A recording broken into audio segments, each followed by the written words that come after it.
Driving ക്ലാസ്സിന് പോകാൻ വേണ്ടിയിട്ട് ഒരു ഗെറ്റ് റെഡി വിത്ത് മീ എടുക്കാം.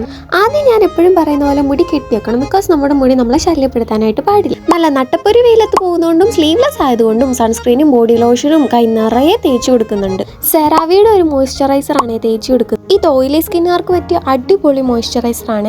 ഓയിലി സ്കിൻ ടൈപ്പ് ഉള്ളവർ എന്ത് മുഖത്തിട്ടാലും അത് ഓയിലി ആയിട്ടിരിക്കുള്ളൂ. പക്ഷെ ഇത് അടിപൊളി സാധനമാണ്. അതേപോലെ ഈ സൺസ്ക്രീനും അടിപൊളി സാധനമാണ്. വൈറ്റ് കാസ്റ്റ് ഒന്നും ഇല്ല. അതേപോലെ ഒരു മാറ്റ് ഫിനിഷ് തരും. കുറച്ച് കോസ്റ്റ്ലി ആണ്, പക്ഷെ ആ പൈസക്ക് ഇത് വേർത്ത് ആണ് കേട്ടോ. അതേപോലെ നമ്മൾ സൺസ്ക്രീൻ ഇടുമ്പോൾ ഫേസിൽ നെക്കിൽ മാത്രമല്ല നമ്മൾ ചെവിയിലും കൂടി ഇട്ട് കൊടുക്കണം കേട്ടോ. പിന്നെ ഉള്ള ഐബ്രോസ് ഒന്ന് ഫില്ല് ചെയ്തെടുക്കുന്നുണ്ട്. അത് കഴിഞ്ഞ് കാജൽ ഇട്ട് കൊടുക്കുന്നുണ്ട്. ദെൻ ഒന്ന് ഐലൈനർ വെച്ചിട്ടൊന്ന് ലൈൻ ചെയ്ത് കൊടുക്കുന്നുണ്ട്. പണ്ടൊക്കെ കണ്ണെഴുതുന്നത് ഭയങ്കര ഇഷ്ടമായിരുന്നു, പക്ഷെ ഇപ്പോൾ ഭയങ്കര മടിയാണ്. ലാസ്റ്റ് ആയിട്ട് ലിപ്സ്റ്റിക് ഇട്ട് കൊടുക്കുന്നുണ്ട്. ലിപ് ബാം ഇട്ടതിന് ശേഷം മാത്രമേ ലിപ്സ്റ്റിക് ഇടാൻ പാടുള്ളൂ.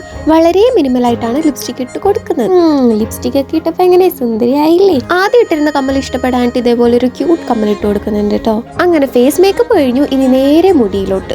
എനിക്ക് ഒട്ടും ഇഷ്ടമില്ലാത്തൊരു കാര്യമായിട്ട് ഈ മുടി ചീകി അതിന്റെ ചടക്കൊക്കെ കളയുന്നത്. പണ്ടൊക്കെ ആണെങ്കിൽ അമ്മയൊക്കെ ചെയ്തു തരുമായിരുന്നു. പക്ഷെ ഇപ്പൊ എന്താ, നമ്മൾ തനിയെ ചെയ്യണം. പണ്ടൊക്കെ പലതരം ഹെയർ സ്റ്റൈൽസ് ആയിരുന്നു മുടിയിൽ ഒറ്റ ദിവസം തന്നെ പരീക്ഷിച്ചോണ്ടിരുന്നത്. പക്ഷെ ഇപ്പൊ എന്താണാവോ എല്ലാത്തിനും ഒരു മടിയ.